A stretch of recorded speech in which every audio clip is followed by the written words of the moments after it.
Mirëmbrëma të gjithëve, ju uroj mirëseardhje në edicionin qendror të lajmeve në Report Televizion për të njohur me ngjarjet dhe zhvillimet e ditës së sotme, përgatitur nga redaksi e informacionit, e nisim fillimisht me titujt kryesor.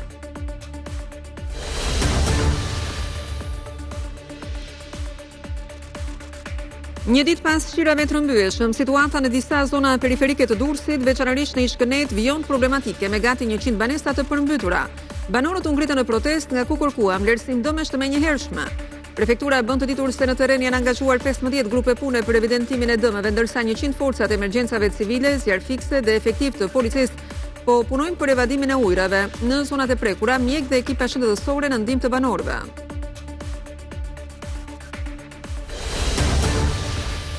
Lumi i Vjosës, i cili ka dalë nga shtrati, ka arritur në nivelin mbi 8 metra pranë Miforit në Vlorë, duke vënë në rrezik disa banesa aty pranë. Kryebashkiakja e Vlorës deklaroi pasdite se kjo situatë nuk mund të vazhdojë dhe se këto shtëpi duhen hequr, duke ofruar si zgjidhje banesa sociale. Deri më tani raportohet për rreth 40 hektar tokë të mbuluara nga uji. Situata vijon të mbetet serioze në obot të Shkodrës, ku uji në rrugë ka arritur në 60 cm. Angazhohen mjetet e ushtrisë për qarkullimin e banorëve. Bllokimi i kanalit Kullues nga punimet e firmës Salillari çoi në përmbytjen e 5 banesave në zonën e ish-kombinatit metalurgjik në Elbasan. Kjo kompani prej disa muajsh ka hapur kantierin për ndërtimin e lotit të parë të autostradës Elbasan-Rogozhin në segmentin nga qyteti deri në Pa për një investim 20 milion euro. Sërish shembje derash në rrugën Qukës-Qafpllocq duke bllokuar një korsi. Në këtë aks një muaj më parë urrëzua një masiv shkëmbor i cili detyroi autoritetet të hapin një bypass. Të rinjtë e opozitës refuzojnë ftesën e kreut të Partisë Demokratike Sali Berisha për t'u bashkuar takimit për koordinimin e faktorëve politik dhe shoqërisë civile që ka thirrur të premten. Arlin Qori thotë se nuk do ta përlyejë veten me sistemin e vjetër, ndërsa për Adriatik Lapaj nuk ka kohë për tryeza, por për të qenë shesh. Berishën e ka refuzuar edhe Agron Shehaj i Partisë Mundësia. Tregtia e bazuar në Klering po kërcënon sektorin e ndërtimit. Fabrikat që prodhojnë lënë të para po marrin në këmbim nga ndërtuesit apartamente duke mbetur pa likuiditet dhe pa mundësi për të vijuar prodhimin apo për të paguar punëtorët.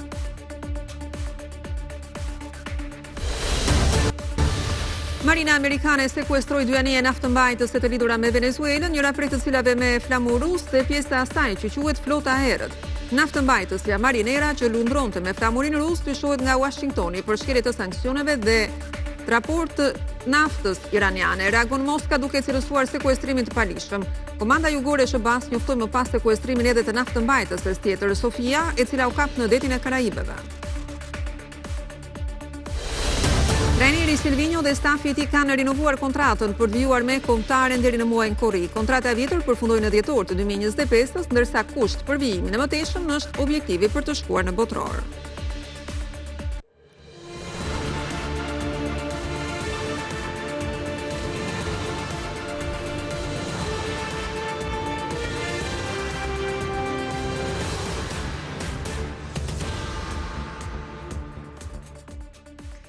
E nisim me situatën aktuale të përmbytjeve në disa qarqe të vendit. Kështu përmbytja e 6 janarit ka lënë pas dëme katastrofike në Durrës, janë afro 1000 banesat përmbytura dhe 337 biznese. 160 banorë janë detyruar të lënë shtëpitë dhe të strehojnë në konvaleshencë. Më të goditurat janë Ishkëneta, Shkozeti, zona e plazhit dhe fshatrat Manës dhe Rashbull. Opozita i kërkon prokurorisë të hetojë me argumentin se përmbytjet nuk erdhën nga shiu, por nga mos funksionimi i kanalizimeve dhe hidrovorit të ri, i cili ka kushtuar 20 milion euro.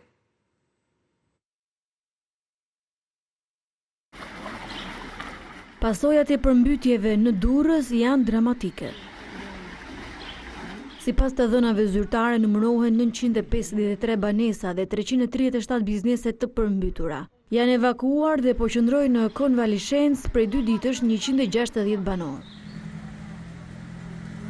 Zonat më të goditura janë Ishkëneta, Shkozeti, zona e plazhit, si edhe njësitë administrative Manës dhe Rashbull. Banorët e Ishkënetës rrëfejnë të tronditur se të gjitha orendit shtëpiake janë në ujë. Janë detyruar të largojnë fëmijët gjatë natës, ndërsa vetë kanë mbetur të izoluar në katet e sipërmet të banesave, pa energji elektrike dhe pa ndihmë nga institucionet. Nuk di çfarë shprehem dhe si mos më keq. Ku është institucioni që unë t'i shprehem, që t'i them, ku e kam? Gjithçka e braktisur. Do ta zgjidhim sot, do ta zgjidhim nesër. Kur zgjidhet? Kur? Çfarë zgjidhje kjo të rish në ujë? Situata më e rëndë është tek bloku i banesave pranë burgut të Durrësit, ku rrugët janë shndruar në kanale uji. Në këtë zonë, punonjësit e burgut dhe banorët detyrohen të lëvizin me gomone. Përveç rreshjeve, shkak për përmbytjet është bërë edhe mos funksionimi i rrjetit kullues, përfshirë tubacionet dhe kanalet e ujrave të bardha, të cilat nuk janë mirëmbajtur dhe pastruar gjatë verës. Si pasojë, ka dalë nga shtrati kanali i ujrave të bardha që përshkon zonën nga plazhi drejt Shkozetit. Unë nuk flas dot, kam gozën në shtëpi. Sa ujë ke në shtëpi? Që të natës pardje. Do të thënë të natës, ora 8 ka qenë. Kam gozën në zburaj të zhveni. Keni kërkuar S'kam dritë, nuk i vej dritë ato që bie në mas. Do më zej korrenti. Banorët pretendojnë gjithashtu se hidrovori i ri nuk po funksionon, duke bërë që uji të kthehet mbrapsht dhe të përmbyt lagjet e zonën e Ish-Kënetës. Kanali madh që pret gjithë ujët e kodrave, ai nuk shkarkon me rrjetet lirë, por rrjedh në hidrovor. Pse? Arsyeja, çfarë? Nuk më intereson kush e bën, kush e ka ndërtu, ku është bashkia këtu. Për këtë arsye, banorët protestuan sot duke kërkuar ndërhyrje urgjente pasi janë përmbytur 3 herë brenda 12 muajve. Të jetosh në ujë, me fëmijë të smur ke shtëpia, me skandal. Ka smur me diabet. A keni marrë dëmshpërbim herën e parë? Jo, na ka premtuar. Na afrot lutem. Na ka premtuar. Askush na ka premtuar. Askush. Gjithë ki popull në ujë është gjynaf prej Zotit. Ne edhe sikur serb të ishim prap do kishin vu dorë më shumë se neve. Cili e ka mund shtetit që të vë një dorë të paktën të rregulloj rrugët kryesore, mos kemi probleme kaq.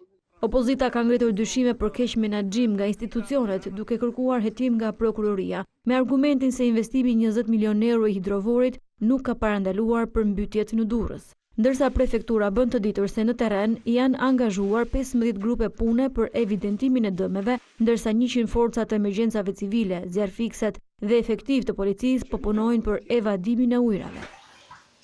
Ndërkohë përmbytjet kanë përfshirë edhe zonat rurale, ku mbi 1000 hektar tokë bujqësore janë nën ujë në njësitë administrative Manez, Sukt dhe Katon Diri. Ndërkohë, kryeministri Edi Rama i dha përgjigje akuzave të opozitës, duke thënë se të gjitha strukturat shtetërore janë në terren për përballimin e përmbytjeve, të cilat, siç tha ai, theksojnë janë rënduar edhe për shkak të bllokimit kanaleve nga mbetjet. Pretendimeve të opozitës se mos hidrovori i Durrësit nuk punon, ju përgjigj nga Report Televizion ministri i Bujqësisë Salla, i cili garantoi se të gjithë stacionet e pompimit janë në funksion të plotë. Për kryeministrin Edi Rama, situata e rëndë e përmbytjeve në vend ka si shkak edhe sjelljen e vetë qytetarëve. Përmes një postimi në rrjetet sociale, Rama sjell me foto një shembull nga Shkozeti i Durrësit, ku kanali i kullimit është bllokuar nga shishet plastike. Sigurisht që kur i hedhin plerat e shishet plastike në përfusha e në anët e rrugëve të atë dheut që duan vetëm në stadium, vjen një ditë shiu me gjyma që i mbledh nga jane, nga sjan dhe i dynd në det. Po kur pastaj shiu është aq i furishëm sa ky i fundit, atëherë nuk e arrin dot detin si zakonisht sepse gryka e kanalit taposet krejt, duke përmbytur dynjan. Deklaratat e opozitës për pa aftësi të qeverisë, Rama i ironizoi duke i kujtuar përmbytjet në rajon, ndërsa përgjigjen e akuzave se përmbytjet erdhën nga mos funksionimi i hidrovorëve ja dha përmes Report TV vetë ministri i Bujqësisë Andi Salla. Të gjithë hidrovorët janë në kapacitet të plotë, ne kemi nga afër dhe në çdo hidrovor, në kohë reale dhe në kohë rende, nuk e di çfarë akuzash ka pas në këtë sektor, por janë shumë letë të verifikueshme nga ana e ministrisë, por edhe bashkisë. Të njëjtin fakt e konfirmoi edhe ministri i Mbrojtjes Piro Vëngu pas mbledhjes së emergjencave civile në Durrës. Zhbllokimin e kanaleve të ujrave të larta, edhe aty kemi sisteme pompimi dhe pompa kapacitetit të lartë që ndihmojnë, qoftë ke gjykata e apelit, qoftë edhe në zonën e Shkozetit, dhe do vijojmë pa ndërprerë gjithë oraret e mbrëmjes, gjatë gjithë natës, nëse është e nevojshme. Prioriteti është rikthimi i banorëve në banesat e tyre. Nuk konsideroj që ka probleme me hidrovorin, është pyetje që ma bëjnë shpesh, mund shkoni ta konstatoni vetë, janë funksionalitet të plot, madje kemi rifunksionalizuar dhe hidrovorin e vjetër në mënyrë që ritmi i shkarkimeve të jetë sa më i madh.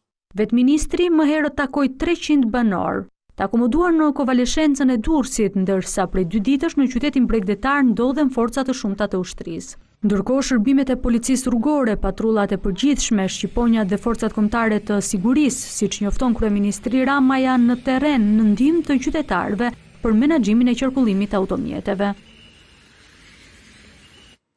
Vijojmë me situatën në qarkun e Lezhës, ku Kurbini është zona më e prekur nga përmbytjet në të gjithë qarkun, ku janë në ujë 3100 hektar tokë dhe qindra banesa. Banorët shprehin revolt ndaj pushtetit vendor për mos pastrimin e kanaleve kulluese. Protestojnë po ashtu edhe banorët e fshatit Gjormë.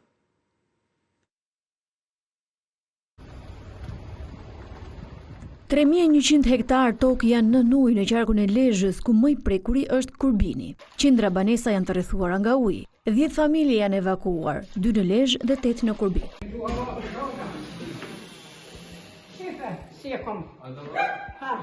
Banorët e Kurbinit fajsojnë bashkinë për neglizhencë dhe dështim të investimeve të 2 prejnëve kryesor.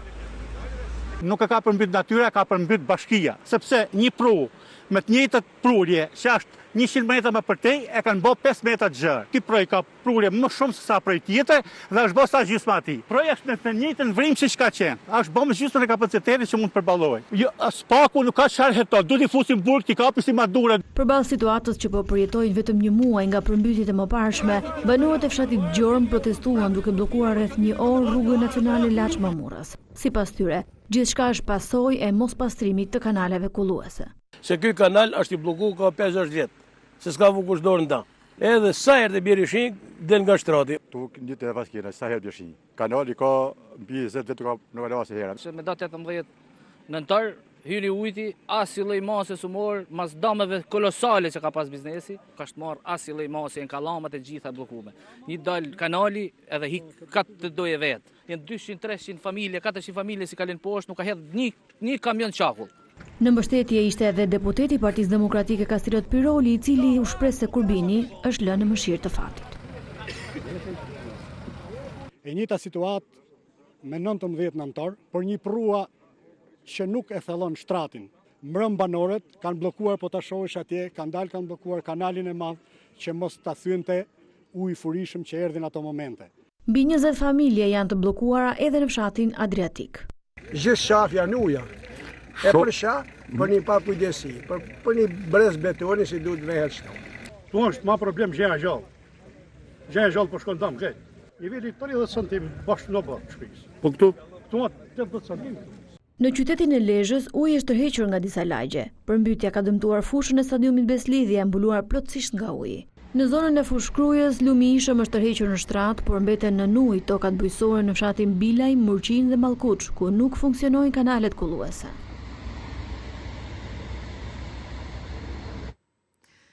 Vijojmë me situatën e përmbytjeve në qarkun e Elbasanit, ku dora e njeriut shihet pas përmbytjes së 5 banesave në zonën e ish-kombinatit metalurgjik. Atje, përmbytja në katet e parë të këtyre banesave është shkaktuar si pasojë e bllokimit të kanalit kullues nga punimet e firmës Salilari. Është kjo kompani që prej disa muajsh ka hapur kantierin për ndërtimin e lotit të parë të autostradës Elbasan-Rogozhin në segmentin nga qyteti deri në Papër. Për këtë lot të autostradës 40.7 km pjesë e korridorit të 8, kompania Salilari ka fituar tenderin me vlerë 20 milion euro pa TVSH. Punimet që po kryhen nga Salilari, siç është edhe kjo urë që po ngrihet mbi përrojën e Kushës, kanë bllokuar hyrjen e kanalit dhe përpasoj prurjet e përrojit nga rreshtet intensive vërshuan drejt banesave. Siç bëri të ditur prefektura e qarkut të Elbasanit, mjetet e kompanisë shkuan në terren për të pastruar kanalin e bllokuar. Report televizion ishte në banesën e Albert Muçës për të parë nga afër pasojat. Bodrumi i vilës është përmbytur totalisht. Ndjek. Çfarë ka ndodhur në banesën tuaj, se shoh gjithë është përmbytur pjesa e bodrumit, çfarë keni pasur? Çfarë s'ka pasur atje? Sa llogaritë? Materiale, jo breqete, jo. Çfarë s'ka? Ai ka hyrë natën, Kur pas mëngjes ç'a bën? Mëngjes, po ç'a do bëjmë? Dola pashtu. U interesova pastaj, gjeta i pomp në lagje. Në e futa. Ç'a do bëjmë? Ju ka ardhur një ndim nga ana pushtetit vendor? Ja, po s'ka kush ka një, nuk kam mjaftuar njëri për shkakun. Për këtë punë.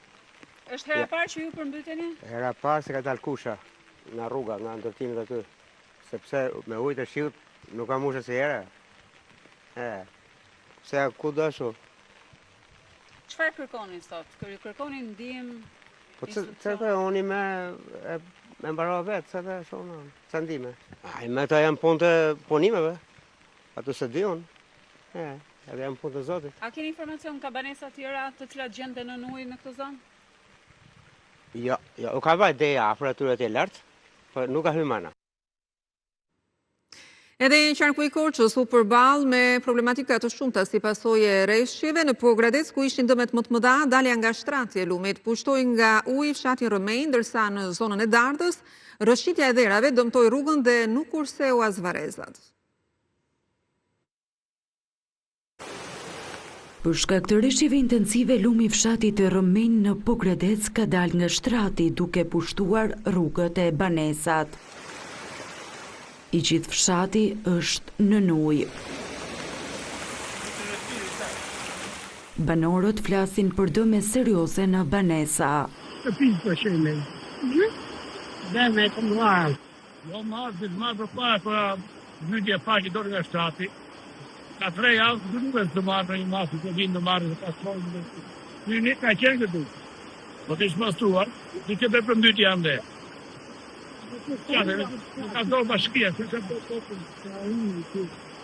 Edhe bllokimi me inerte i shtratit të lumit pranë kësaj ure ka bërë që uji të vërshojë në zonat përreth, duke sjellë një situatë serioze edhe për tokat bujqësore të fshatit. Që mbitur lumi fare, na ka hyrë prarat. Asnjë ishte vetë mendje këtu. Ka shtit apo s'ka thoj? Ka shkulli urë këtu, lua kapli që mori paret. Zotëria thoj. Të vi veç kryetari që ble gjumë, të vi këtu ja. Ashtë me lumi ka hyrë vla, marë atoj. Qa për këtu? Lumi e posha ndë. Situatën e vështirë në Rëmenje evidenton edhe përgjegjësi e emergjencave civile në prefekturën e Korçës, Leonid Muço, që thotë se rreshqet kanë kapur vlerën e thuajse 1/10 së shirave vjetor. Gjatë natës kemi pasur rreshqe të konsiderueshme, të cilat kanë kaluar në disa milimetra, pothuajse gati 1/10 e rreshqeve vjetore të qarkut ton. Momentalisht kemi situatën me projën e Rëmenjit, ku konkretisht për shkak të bllokimit të një ure nga inertet, ka dalë projë në 2 pika dhe është duke përshkruar pjesën e segmentit rrugor. Pamje apokaliptike parashitet në zonën e Dardhasit, po në Pogradec, rrëshqitja e dherave e bëri të pakalueshme rrugën e fshatit, e cila ka pësuar çarje. Rrëshqitje që nuk ka kursyer as varrezat e fshatit poshtë rrugës. Prezencë të madhe ujë edhe në Progër, ku hyrja e fshatit i ngjan një rezervuari. Si pasojë e rreshqeve të mëdha, OSHE thotë se pa energji elektrike në të gjithë qarkun e Korçës janë më shumë se 500 familje. Duke e vijuar sërish me problematikat nga qarku i Korçës, shkoj me lajmin e fundit, me cilin jeni duke u informuar dhe nëpërmjet fleshit ton informativ, ku është bllokuar aksi Qukës Qafploq si pasojë e rrëshqitjeve të derave, duke bërë kështu plotësisht të bllokueshëm aksi rrugor Qukës Qafploq, siç është nënvizuar edhe gjatë ditës së sotme, të paktën në njërin anë dhe segment të tij. Ndërkohë që duhet theksuar se në dalje të tunelit është dëmtuar më herët një mjet, të cilin e zu një pjesë të inerteve poshtë dhe më pas në një prej segmenteve të këtij aksi u bllokuar një kursi e lëvizjes, megjithatë qarkullimi po mendohet devijohet nga kompania e rrugëve, ndërtimit të saj. Kam në lidhje të drejtë për drejtë në këtë moment kolegun Armando Braho, i cili do të na informojë më shumë në lidhje me këtë situatë. Përshëndes Armand, atëherë kemi bllokimin tërësisht të këtij aksi Qukës Qafploq dhe çfarë po mendohet për të vijuar më pas me qarkullimin e mjeteve, cili do të jetë devijimi?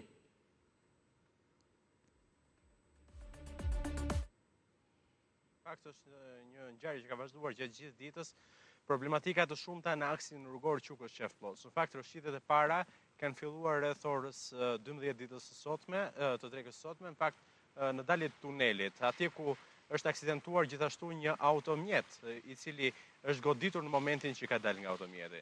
Nga tuneli. Në fakt, më pas, njëra nga korsit në një segment është bllokuar po ajo, po ashtu për shkak të rrëshqitjeve të dherave. Ndërsa pikërisht në një vend të ri, atje ku nuk ishte ndodhur rrëshqitje deri më sot, ka ndodhur rrëshqitja e një masivi të madh mali, shkëmbor dhe dheu, e cila ka bërë që kjo rrugë të bllokohet në 2 akset. Në fakt, siç shihet edhe pas shpinës time, ndodhet e bllokuar në fillim të rrugës nga të dy anët, edhe në Qukës, edhe në Qafploç, qarkullimi dhe devijohet aktualisht në këto momente që flasim në aksin e vjetër. Në aksin e vjetër i cili kalon nga Qafthana. Në fakt, siç e thash, ka pasur 3-4 rëshqitje gjatë gjithë ditës së sotme dhe tani në mbrëmje duhet theksoj që gjithë rruga ka qenë e mbuluar nga inerte dhe nga gur. Kujdes, duhet të rriqemi pak, më falni. Po, patjetër, sepse jemi live në transmetim. Në këtë moment edhe mjetet e punonjësve të cilët po mundohen të kalojnë. Në fakt unë ndodhem në hyrje në Qafploç, atje ku pikërisht kompania ka vendosur të devijoj trafiku nëpërmjet këtyre konëve të mëdhenj. Në fakt aktualisht po përgatitet vendosja e një bypassi të ri, i cili do të ketë mundësinë për aksesim në qarkullim të mjeteve të cilët vinë nga drejtimi i Tiranës në drejtim Korçës apo ana Sjelltazi, por aktualisht në këtë moment që flasim kemi të bëjmë me një aks i cili është i bllokuar dhe ndalohet përfundimisht në këtë moment që flasim qarkullimi. Edhe në Ploçë bëhet fjalë për aktivizimin e aksit të vjetër, pra Ploçës së vjetër, jo aksit i cili lidhte Pogradecin me Korçën pas hapjes rrugës së re Qukës Qafploç. Në fakt, e gjithë historia e ngjarjes ka filluar që në muajin shtator, atëherë kur është inauguruar kjo rrugë, e cila ka kushtuar rreth 270 milion euro, të paktën siç raportohet, por shifra mund të jetë disa herë më e lartë, ndërkaq ka pasur problematika të shumta. Ne dihet të paktën çdo muaj si gazetar qarkut kemi raportuar problematika në këtë rrugë. Po, e kemi thënë edhe një herë tjetër që ka pasur rëshqitje derash, Armand. Por nuk është ndërhyrë për ta shmangur tërësisht problematikën, sepse jemi në përsëritje të së njëjtës ngjarje duket, rëshqitje derash sërish.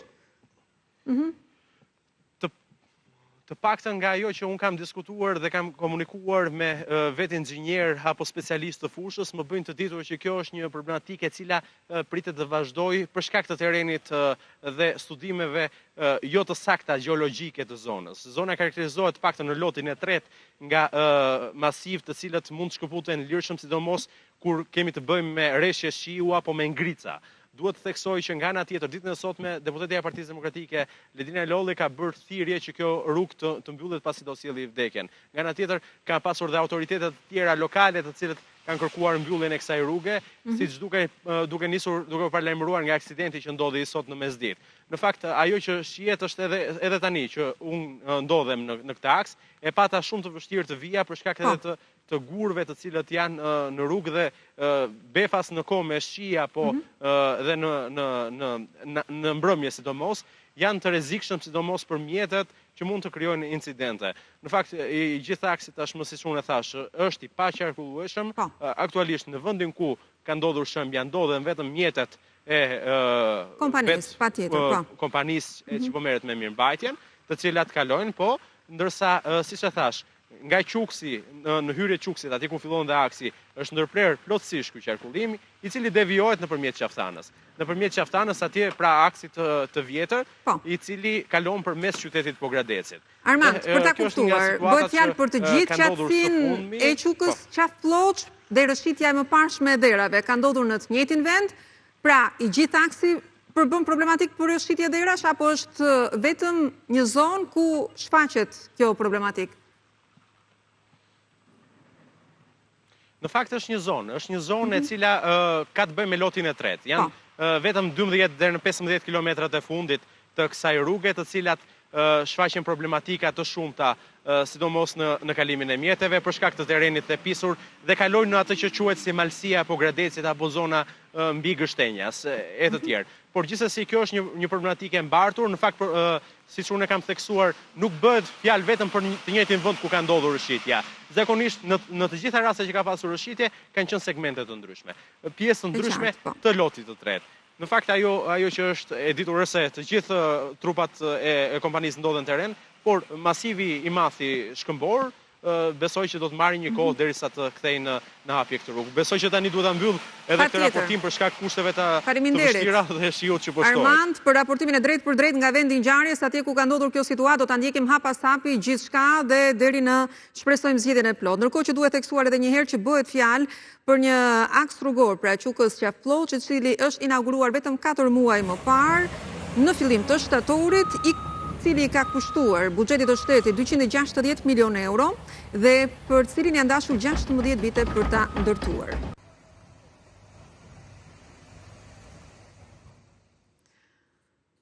Mirë, nga qarku i Korçës, do të shkojmë në Vlorë, ku prurjet e larta të shiut të nxorën nga shtrati Lumi Vjos, duke përmbytur tokat bujqësore si në anën e Vlorës, ashtu edhe në atë të Fierit, kryesisht në sipërfaqet brenda argjinaturës. Në rrezik disa banesa aty pranë, kryebashkiakja e Vlorës deklaroi pasdite se këto shtëpi nuk mund të qëndrojnë më aty, duke ofruar si zgjidhje për banorët banesa sociale dhe situatë e vështirë është krijuar po ashtu edhe në fshatin Vajz, ku pati rrëshqitjet më danë të derave që dëmtuan rrugën dhe shkatruan disa shtëpi poshtë të saj.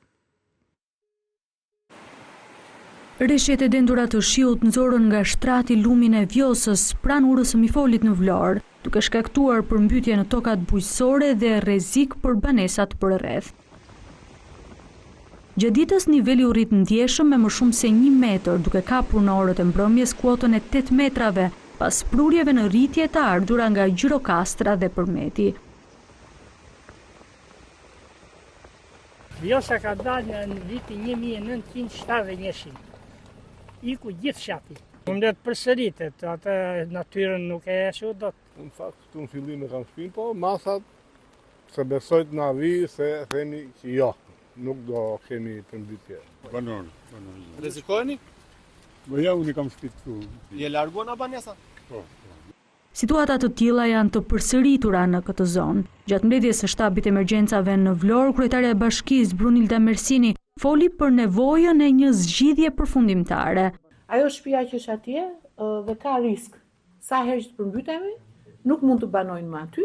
Kemi kushtet ligjore edhe sociale që trajtojmë si banor, do të futen si banor të cilët do të marrin banesa sociale apo shpronësime nëse janë me lej, pra ka hapësira ligjore se si do të zgjidhet përfundimisht, sepse kjo do një zgjidhje përfundimtare.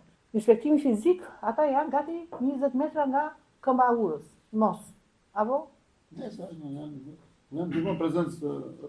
Niveli në rritje i prurjeve në Lumin Vjos shkaktoi probleme edhe në krahun tjetër të urës së Mifolit, në fshatrat e Fierit, Çerven, Kashisht e Ferras, ku tokat bujqësore janë brenda argjinaturës përgjatë lumit. Në banesa nuk ka prezencë të ujit, por shqetësimi vetëm i fermerëve në këtë zonë që kultivojnë kryesisht grur dhe elb janë të mbjellat. Kam 7 lën grur, u mbyt. Kush më vlerëson mua këtë dëm që më shber? Po banesa nuk rrezikoj, po nuk rrezikoj toka që duhet banesën. Ne s'kemë hequr llozhin e parë. Ky do na bëj të dytin. Edhe hajti nxjerrim me ullinje toka. Përmbytje pa parë. Rreshjet intensive shkaktuan gjatë ditës rrëshqitje të derave në fshatin Vajz të bashkisë Selenic, duke qarë fillimisht rrugën dhe duke shkatruar 2 banesa me njëherë poshtë rrugës. Report TV mundi të hyjë brenda në banesat e shkatruara, në të cilat duken qartë çarjet dhe dëmet nga rrëshqitjet. Që në orën 2:30, 3 panqere, këtë gjuan që na muri, u ngrem, u bën, kemi gjëra nëse i marrëm do të gjithë krahu fëmijëve, burre, vetë, këtu jodhëm vanë për lumë. Por çfarë ndodh në Vlorë në orët e mbrëmjes, duke se atje situata vijon të jetë akoma më kritike, kështu kryetaria e bashkisë Brunilda Mersini dhe drejtori i policisë qarku të Vlorës Elidon Çela ka njoftuar se niveli në Lumin Vjosa ka arritur në 8.6 metër. Deri më tani janë 13 familjet evakuuara, ndërsa 6 familje të tjera janë në zonë risku dhe do të evakuohen nëse niveli i Vjosës do të shkojë përtej 8.6 metrave. Situata është nën monitorim dhe sipas drejtorit të policisë, të gjitha strukturat janë në terren në rast se do të ketë përkeqësim të situatës dhe nevojë për ndërhyrje.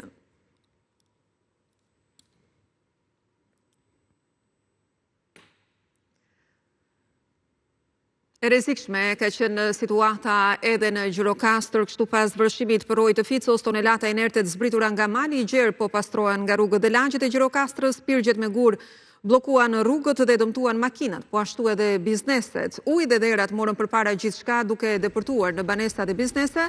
Sipas kryebashkiankut të Gjirokastrës Flamur Golemi, pas pastrimit me ndihmën e ushtrisë, do të nisë edhe evidentimi të gjitha dëmeve. Shqetësuese në qytetin e Gurt mbetet situata e rrëshqitjes së derave, kryesisht në zonën pranë mureve të Kalas, ku ka pasur më herët bllokim të rrugës që lidh katër lagjet. Qarkullimi rrugor drejt këtyre zonave është vështirësuar për shkak të çarjes rrugëve. Mbulojnë të gjitha aparaturat elektronike, të syrit, skanerin, kompjuterat, të gjitha qarka, mikroskop, do më thënë dola përfundimisht u shkatërua si biznes. Syzet të këtyre përmys tavolinat, si që shkejt të minitu, po që kërë ka një kërkush, i gjithë i gjenë 1 metrë ka gjysëm. Tu s'ka me asë një gjënë, dhe tani gjithë ujnë a vjen përsëri se janë blokuar kanale. Shkatërua. Po para këse ditë që në rova skanerin e syve, 18.000 euro. Imagjino tani se sa janë të tjera, me të prerje, me kompjuter të gjitha, diku të 100.000 euro. Shtë të thënë, nuk e di. Ajde syze se tela janë, nuk do të thotë që po problemi ishte aparaturave e skaner. Kjo është mua fundosje. Total 30 vjetë biznes. është më shumë të 300.000 euro dëmë, sepse produktet që kemi këtu janë produkte që kanë vlerë. Ndërkohë, rreshjet e shiut kanë sjellë një situatë problematike në akset kryesore të kryeqytetit këtu në Tiranë, i cili ka vijuar deri në orët e para të mëngjesit me një trafik të rënduar dhe të ndendur, duke krijuar edhe një kaos në rrugët e Tiranës. E bllokuar raportohet të jetë rruga dytësore e autostradës Durrës-Tiranë, por kritike është situata edhe në rrugët e brendshme të kryeqytetit. Problematikë është qarkullimi në rrugën e Laprakës, tek 21 dhjetori dhe në zonën pranë stadiumit Selaman Stërmasi. Edhe rruga e Kavajës, zona Lidemit, rruga e Dibrës, rruga Xhanfize Keko dhe ajo për në Tufin janë të bllokuara dhe me radhë të gjata makinash. Pjesërisht me qarkullim të vështirë raportohet edhe aksi Unazës Madhe. Rritje të ndjeshme të prurjeve ka pasur edhe në Lumin Lana në Tiranë. Zona pranë pallatit me Shigjetat cilësohet si më problematike dhe më ndjeshmja, ku rreziku që lana të dalë nga shtrati është edhe më i lartë. Pavarësisht rritjes së nivelit të ujit deri më tani në Tiranë, nuk janë regjistruar përmbytje apo dëme materiale.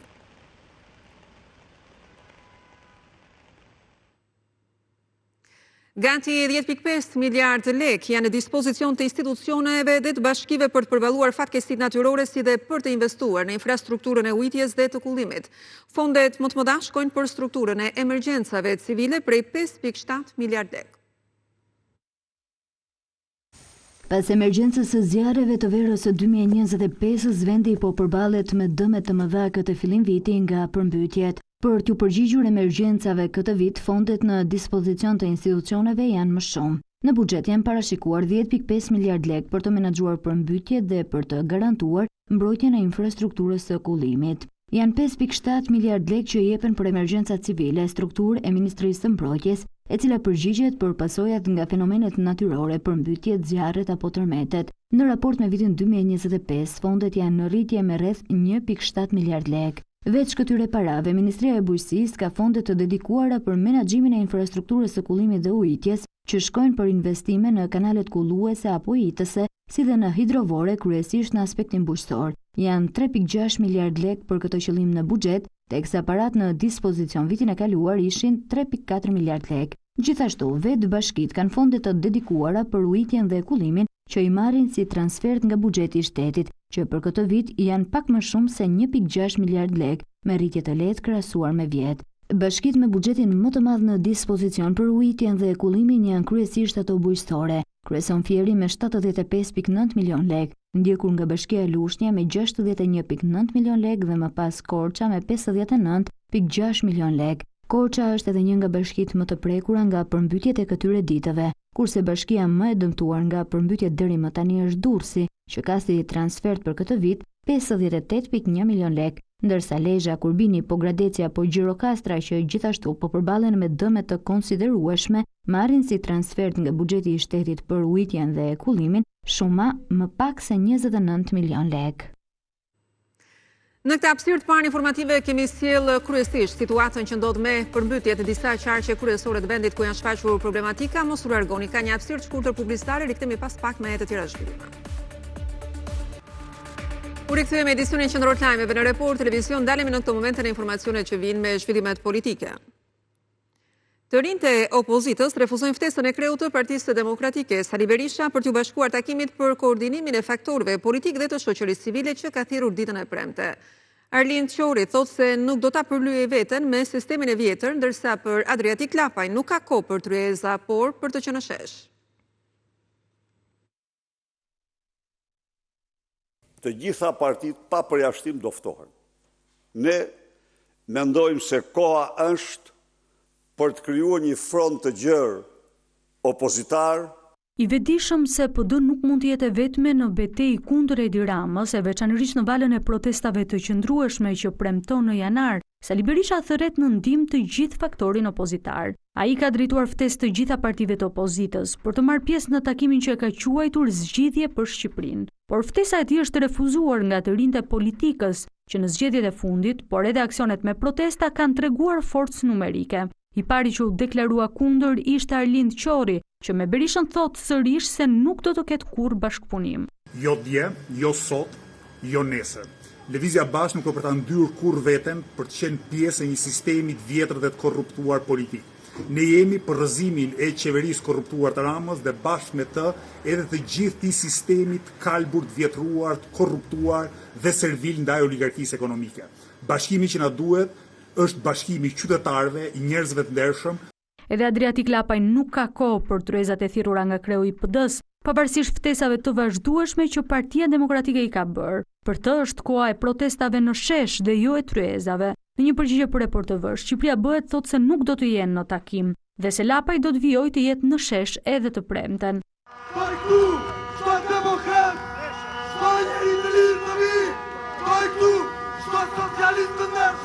Berishën e ka refuzuar edhe ish deputeti i PD-s Agron Sheaj tashmë me partinë e tij. Mundësia e Sheajt i tha Report TV se nuk do të ulen në tryezë me ata që janë të akuzuar për korrupsion. Korrupsioni i Ramës, sipas Partisë Mundësia, nuk mund të luftohet me ata që janë të pandehur nga drejtësia për të njëjtën gjë, duke ju referuar kështu përballjes së Berishës dhe drejtuesve të tjerë të opozitës me SPAK. Në takimin e së premtes, Berisha ka thirrur edhe shoqërinë civile, përfaqësuesit e organizatave dhe sindikata të ndryshme. Partia Demokratike akuzon qeverinë socialiste se ka ndërtuar një sistem shëndetësor të rënuar, duke marrë shkas nga një raport i auditimit të kontrollit të lartë të shtetit në Fondin e sigurimit të detyrueshëm të kujdesit shëndetësor. Deputeti demokrat Bars Pahia thotë se evidentojnë problematika madhore si barna të skaduara në spitale dhe mungesë ilaçesh të rimbursueshme. Raporti ngre alarmin se në depot farmaceutike të spitaleve të mbikëqyera si QSUT, Elbasan, Durrës, Shkodër e Korçë, nga auditimi për një numër të konsiderueshëm barnash mungon dokumentimi i datës së skadencës për secilin prej tyre. Konstatohen mangësi në procedurën e inventarizimin, mos identifikimin e mungesës së disponibilitetit për barna alternativ të vetme dhe ato alternativ të parë. Vetëm në QSUT, për 26 barna nga të cilat 14 prej tyre alternative vetme dhe 12 prej tyre alternative e parë, nuk ka pasur disponibilitet për gjatë periudhës së auditimit. Kjo është një skemë e përsëritur, e mirë organizuar dhe ndërtuar mbi korrupsion, klientelizëm dhe kapje të shtetit. Kjo është arsyeja pse sot shqiptarët përballen me spitale të rënuara, me mungesë mjekësh, me barna të skaduara në për spitale dhe me shpenzime të papërballueshme për kurimin e tyre.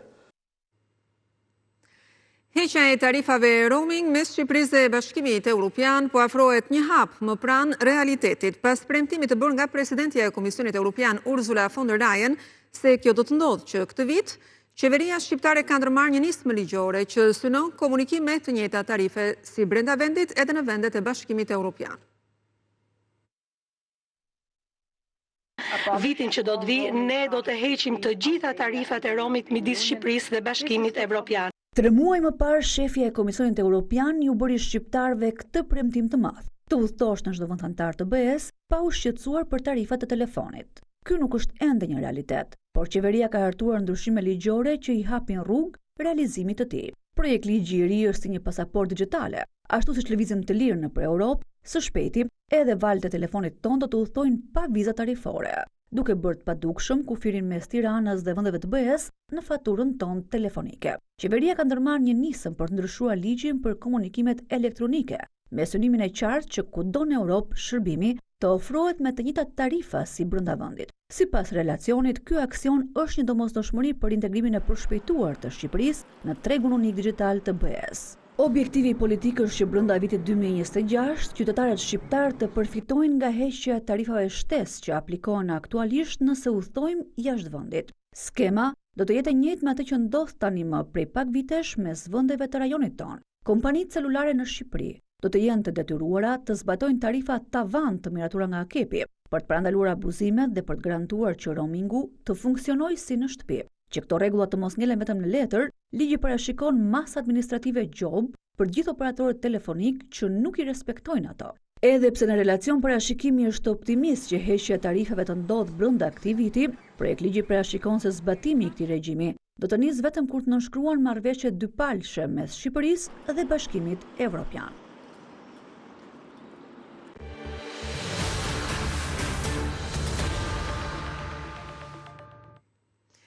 Tregtia e bazuar në clearing po kërcënon sektorin e ndërtimit. Fabrikat që prodhojnë lëndë para po marrin në këmbim nga ndërtuesit apartamente duke mbetur pa likuiditet dhe pa mundësinë për të vijuar prodhimin apo për të paguar punëtorët. Përpara se të shpikej paraja, forma e të bërit tregti kudo ishte shkëmbimi i mallrave. Kjo formë lashtë po përdorej gjërësisht në sektorin e ndërtimit. Tullat, betoni, hekuri apo materialet e tjera nuk po blien me para, por me apartamente. Paka shumë të gjitha firmat e ndërtimit, ndërtuesit dhe pronarët e trojeve, sidomos se këto janë më të interesuar sepse punojnë me paratë e tjerëve, janë të interesuar të ashtyjnë sektorin në këtë drejtim, domethënë të shkëmbejnë mall me mall. Jep tulla edhe merr apartamente, jep hekur merr apartamente, jep çement ose beton merr apartamente. Fabrikat janë përballë dy alternativave. Dy rrugë të mbyll ose ta pranojë për një farë kohe, duke shpresuar që do zgjidhet për pak muaj. Të gjithë po punojnë me clearing dhe sigurisht që të gjithë do shkojnë drejt kësaj, drejt bllokimit, se clearing, të gjithë ju duhet keshi për të likuiduar punonjësit, për të likuiduar faturat e energjisë, për të likuiduar taksa, gjithë detyrimet e tjera që kanë. Zef Shtjefni, sipërmarrës, thotë se kjo formë tregtie i ka detyruar ata të fikin fabrikat. Nuk arrim dot tani të japim as clearingje më, as duke pas edhe sheshet plot, ne jemi detyruar të fikim fabrikat, ashtu si ne edhe kolegët tanë, të gjithë i fikin fabrikat, ndihmë edhe për servis, por mbi gjitha për mungesë të qarkullimit, të paras në treg, për likuiditetin, i fikim sepse s'paguhen dot faturat. Të vetmen zgjidhje të momentit, Shtjefni e sheh shitjen e apartamenteve që ka marrë në këmbim të tullave. Apartamentet nuk shiten sepse çmimet kanë shkuar në stratosferë, ka një kontrast shumë të madh me fuqinë blerëse. Po a nuk e keni ju në dorë që të keni një çmim më të favorshëm? Deri në çmimin e kostos që e ke bler ta lejon logjika ekonomike. Po që se shkon poshtë nivelit kostos që e ke bler, atëherë ti po del me humje dhe kështu ka logjik për të shitur me humje. Vetëm në 6 mujorin e parë të 2025-s, çmimet e apartamenteve u rritën me 41.7% krahasuar me 2024-ën dhe ky shtrenjtim ka vështirësuar shitjen e tyre. Banka e Shqipërisë thotë se koha e shitjes së një prone është rritur në 11.6 muaj, nga 9.3 muaj që ishte më parë. Në Tiranë nga 7.1 muaj ka shkuar 11.1 muaj. Më lehtë shitet një pasuri në Bregdet mesatarisht për 8.7 muaj, nga 10 muaj që ishte më parë.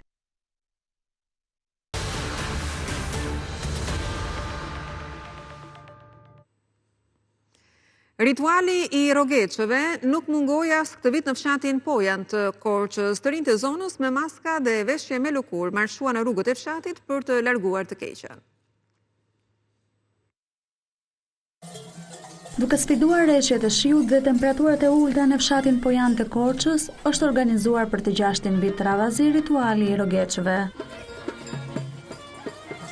Të rinjtë të veshur me kostume popullore dhe veshje të realizuara nga lëkura e vis, disa me maska e me armë të improvizuara në duar, kanë marshuar në të gjitha rrugët e fshatit, në biznese dhe banesat e Pojanit. Personazhet e karnavaleve janë nusja, dhëndri, plaku dhe plaka, uji ku ariu, të cilët mbajnë këmbore të paktive që simbolizon mirësinë. Fabula e gjithë organizimit është trembja e së keqes dhe fillimi i jetës së re.